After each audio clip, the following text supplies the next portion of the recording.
A finales de noviembre de 2022, la familia de Jasmine Pace se preparaba, como muchas otras, para el Día de Acción de Gracias. Jasmine, un estudiante de 22 años, planeaba pasar las vacaciones con su familia en la ciudad de Chattanooga, en el estado de Tennessee.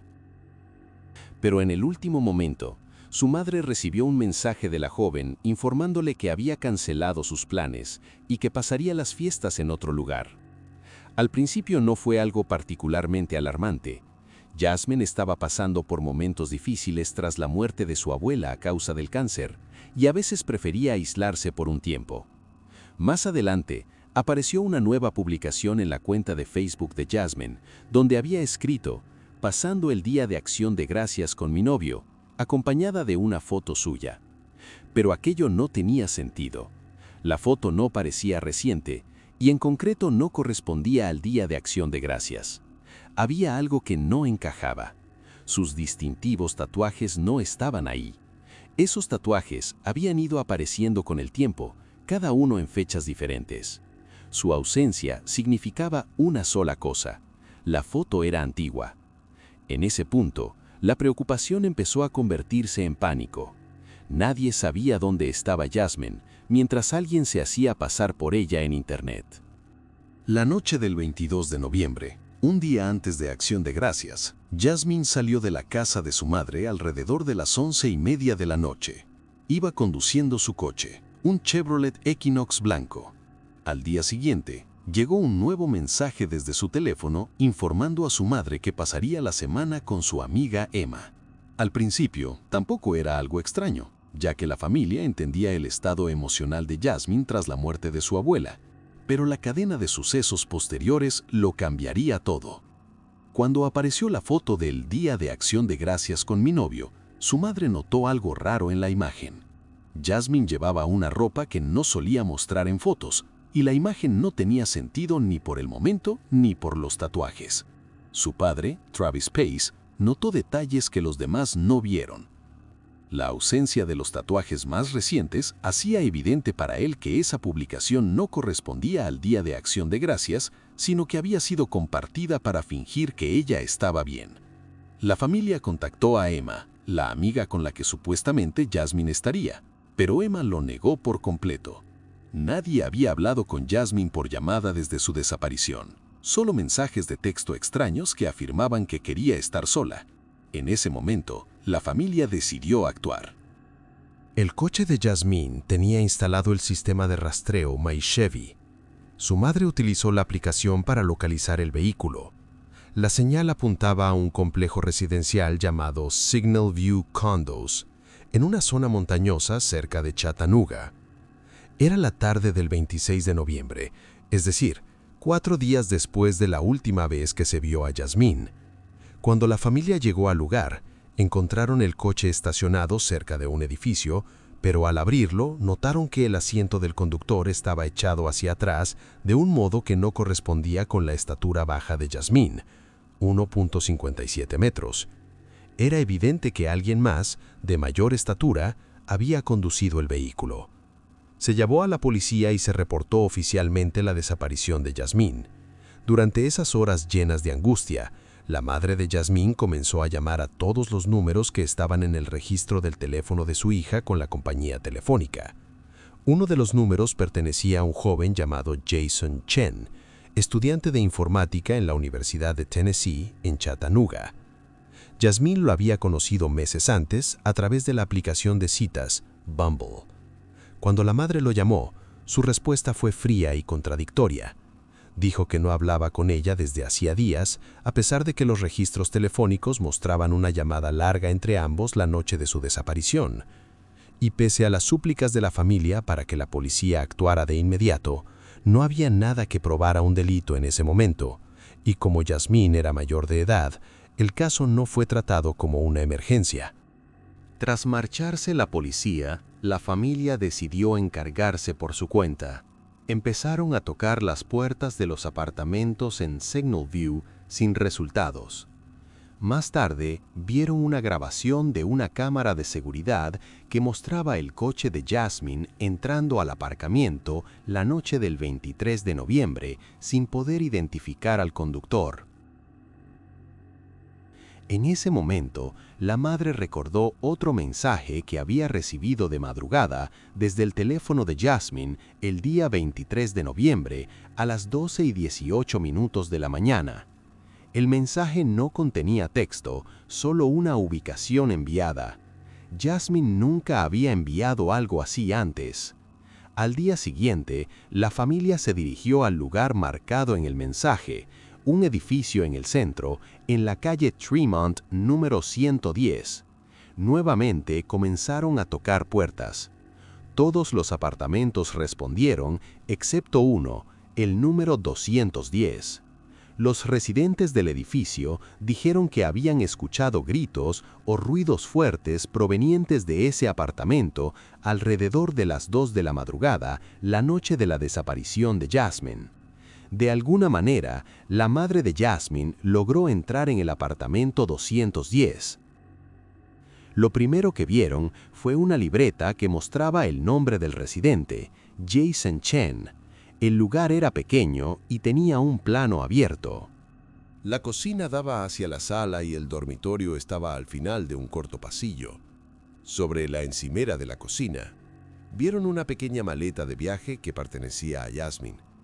También encontraron productos de limpieza repartidos por el lugar, pero lo que más los impactó fue encontrar la licencia de conducir de Jasmine y sus tarjetas bancarias dentro de un cajón.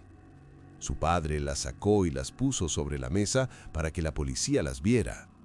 Se llamó de nuevo a la policía, pero, como en Signal View, los agentes llegaron, hablaron con los vecinos y se marcharon sin tomar medidas decisivas. Después de que se fueran, la madre de Jasmine volvió a entrar al apartamento por su cuenta. Buscaba cualquier pista que la llevara a su hija. Se llevó dispositivos electrónicos, teléfonos, una tablet, una cámara y varias libretas de notas pertenecientes a Jason. También buscaron en los contenedores de basura del edificio cualquier posible rastro. Cerca de la medianoche, la policía finalmente regresó con una orden de registro oficial. Al comenzar la búsqueda real, aparecieron los primeros indicios del crimen. En el suelo de madera de la sala, en las esquinas del baño y sobre la alfombra del dormitorio, había manchas que parecían de sangre. Había rastros dispersos en las puertas, en las paredes y en los muebles. También había muchos productos de limpieza y bolsas de basura vacías. En los contenedores exteriores encontraron una zapatilla deportiva blanca y un pantalón azul.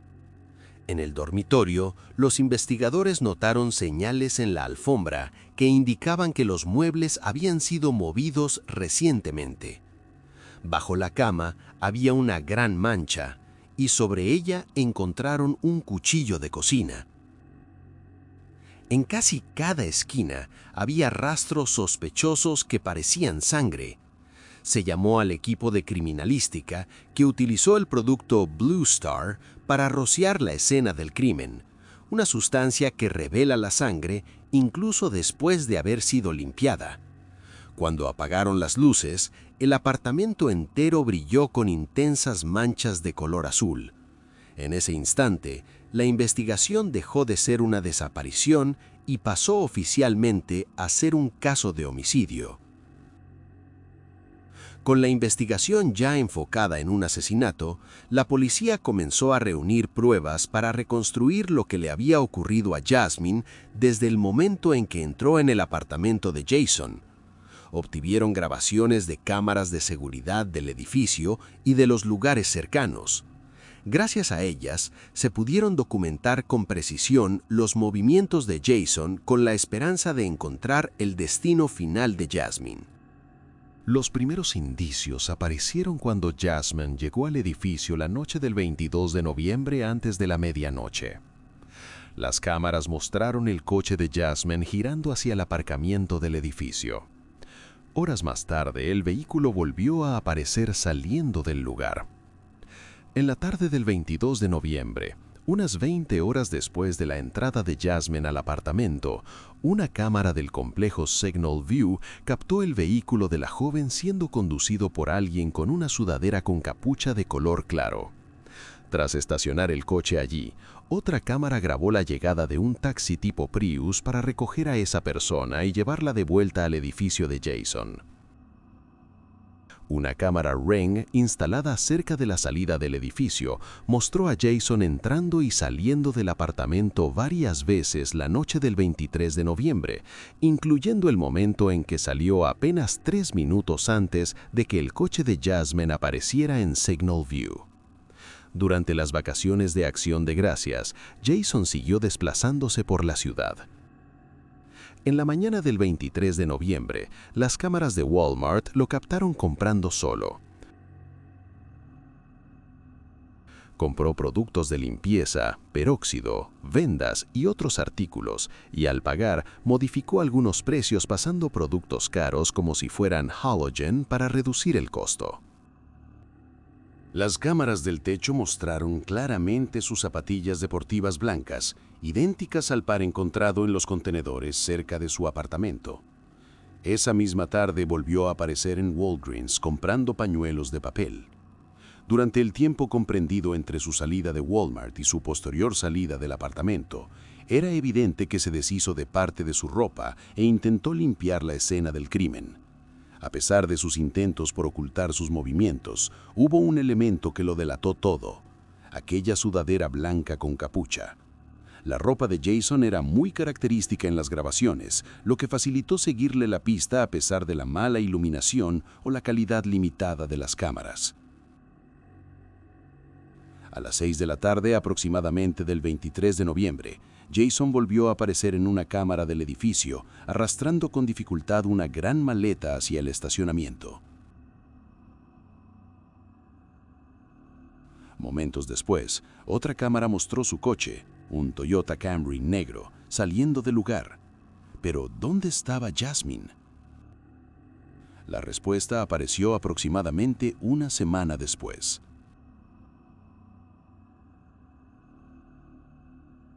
El 29 de noviembre, la policía encontró a Jason en la casa de su familia en la ciudad de Nolensville. Al arrestarlo, los agentes notaron heridas en su mano derecha y en sus pies, signos evidentes de una violenta pelea. La policía obtuvo una orden de registro para la casa de su familia.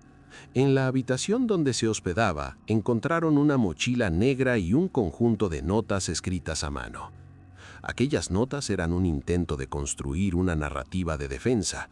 En ellas escribió que la última vez que vio a Jasmine fue el 19 de noviembre y planeaba alegar que ella solía escaparse, que tenía problemas familiares y que su madre era alcohólica.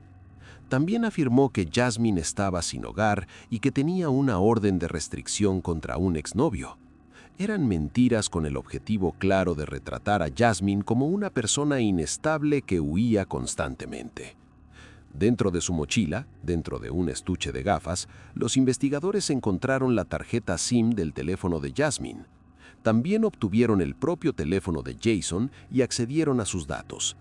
En su teléfono encontraron una foto de Jasmine tomada en el baño de su apartamento la noche de su desaparición. Además, hallaron capturas de pantalla de mensajes enviados desde su teléfono, pero los mensajes en sí estaban eliminados. Y en la mañana siguiente a su presunto asesinato, Jason envió un mensaje al teléfono de ella con una imagen que decía «Dormí como un bebé». Luego escribió «¿Seguimos con la cena esta noche?», todo mientras sabía perfectamente que ella no respondería. El análisis de los datos reveló también que el teléfono de Jasmine estuvo con él en Walmart la mañana del crimen, pese a que ella no aparecía en las grabaciones de las cámaras. Y ese mismo día, el rastreo telefónico reveló otro movimiento que cambiaría la investigación. La señal avanzó hacia un camino montañoso conocido como Sick Creek Road, que discurre junto a un río. El 1 de diciembre, los investigadores decidieron seguir esa ruta. Mientras avanzaban junto al río, encontraron la maleta, la misma maleta grande que días antes se vio a Jason arrastrar con dificultad. La escena era desgarradora. Dentro de la maleta encontraron el cuerpo de Jasmine, que pesaba solo 98 libras, envuelto en 3 bolsas de basura. Estaba esposada. La mano derecha estaba esposada al tobillo derecho y el tobillo izquierdo al codo derecho.